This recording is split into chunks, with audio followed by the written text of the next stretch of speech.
Channel দীপ্তিস blog. তো তোমরা সবাই কেমন আছো? আমি কিন্তু বেশি একটা ভালো নেই।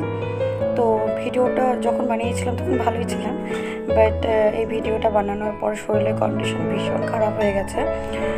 তো আমার যেহেতু সাইনাসের প্রবলেম আছে, আমার কিডনিতেও পাথর আছে, আর আমার ডান পায়ে একটা রগেরও সমস্যা আছে। বেশি কাজকর্ম করলে সেই রগটা বারবার টানা দেয়। তো তার জন্য আমি একটু কাজ করলে আমার শরীরের কন্ডিশন ভীষণ খারাপ হয়ে যায়।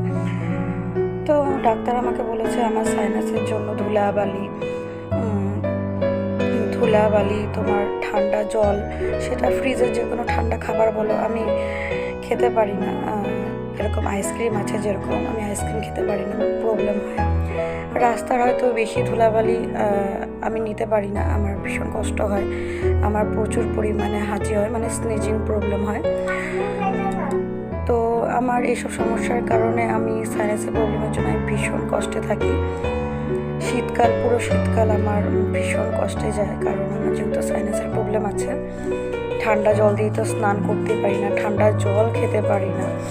আর এখন গরমকাল, তবুও আমার যেহেতু সাইনাসের প্রবলেমটা কালকে বেড়েছিল, আমি আজকে ভয়েস দিচ্ছি। আর এটা হচ্ছে পরশু দিনের ভিডিও, ঠিক আছে? পরশু দিনের ভিডিও।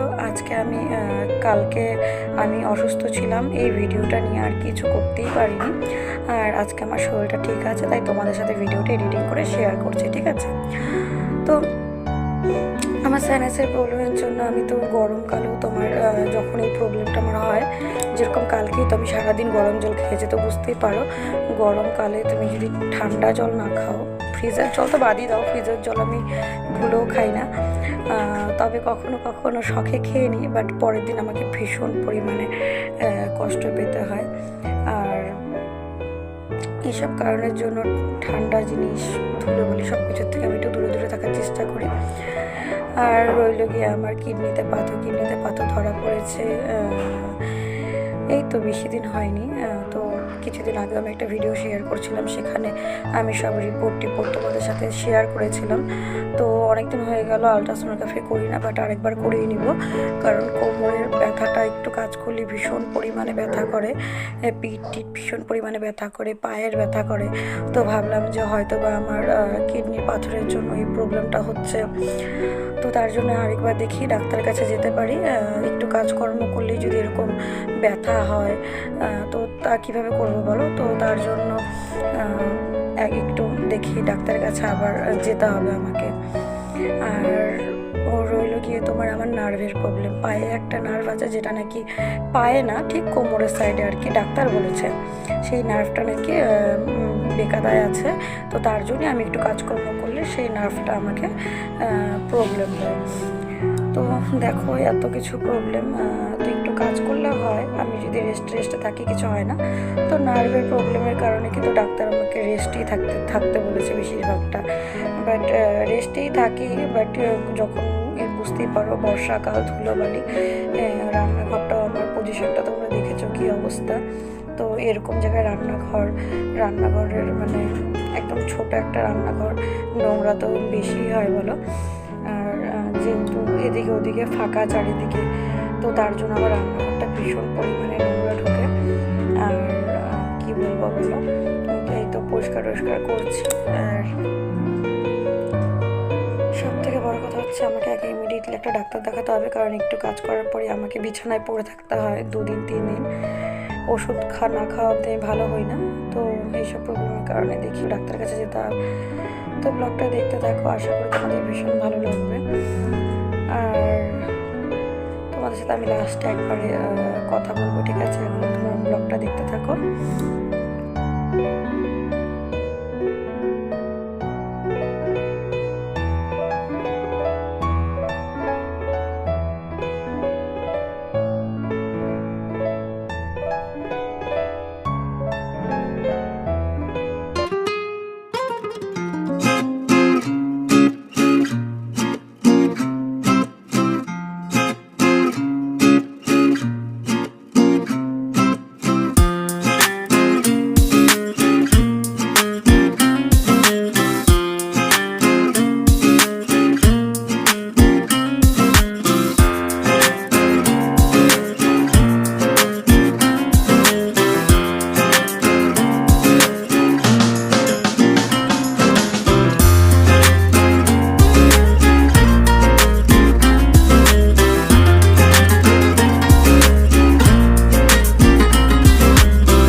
সব কাজটা শেষ করে আমার অবস্থা ঠিক এরকম।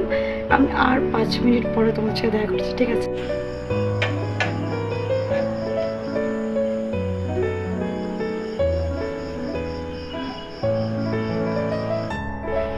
তো তোমাদেরকে মাত্র একটা বাটি দেখালাম, আর এটা দেখতে পারলে এই বাটিটা হচ্ছে মাত্রই ভাবলাম যে এত খাটাখাটনি করেছি একটু চা খাই। মাথাটা ভীষণ ধরেছে, আর কোমরের কথা তো আর বলো না। যাদের সিজার হয়েছে তারা তোমরা জানোই সিজার হওয়ার পরে কোমরের অবস্থাটা কীরকম থাকে। প্রতিটা মহিলারই সিজার হওয়ার পরে সব কাজ করে ঠিকই, বাট কোমরটার পজিশন এতটা মানে কি বলবো আর, মানে এখন মনে হচ্ছে কি মানে আমার কোমরের যন্ত্রণা আমি টান টান হয়ে শুয়ে থাকি, বুঝলে? তো যাই হোক, হ্যাঁ, তো তোমার একটু চা খেতে গেছিলাম, বাট দেখতেই পারলে আমি না একদম মানে আমার শরীরটাই আর দিচ্ছে না, বুঝলে? তো ভাবলাম যে একটু চা খাই, তাহলে হয়তো মাথাটা ব্যথাটাও কমে যাবে, শরীরটাও ভালো লাগবে। এত খাটাখাটনি করেছি, এখন সব কিছু মানে ঠিক হয়ে যাবে একটু চা খেলে, ভাবলাম। বাট বলে না কপালে না থাকলে যা হয়। দুধ পোড়া কিন্তু ভীষণ খারাপ গো। তো জানি না কি খারাপ আছে, তবে একটা কথা বলবো, ভগবান যা করে ভালোর জন্য করে, তাই না? তো এখন কাকিরালা এসে গেছে, টেনশন নেই। তোমাদের সাথে ক্যামেরাটা অন করার পরেই দেখলাম ডাক দিলেও কিন্তু মাত্রই, তোমরা শুনতে পাওনি নাকি জানি না। তো গাখিরালা বলছে, তোমরা কি করে বুঝবে? তো দুধালা আসলো, এই টাইমেই ঢোকে, ঠিক সন্ধ্যা 7টার দিকে ঢোকে। এখন সন্ধ্যা 7টা বাজে, তো 7টার দিকে উনি ঢুকে বারান্দায় রেখে যায়। তো এখন বারান্দার থেকে দুধটা আনবো, এনে একটু হয়তো চা করবো। শরীরটা একদম দিচ্ছে না, আর কোমরটা তো ভীষণ ভীষণ ব্যথা করছে। তো আর কি বলবো বলো? তো চলো এই ব্লগটা এখানে শেষ করছি, তোমার সাথে দেখা হবে নেক্সট ব্লগে, ঠিক আছে?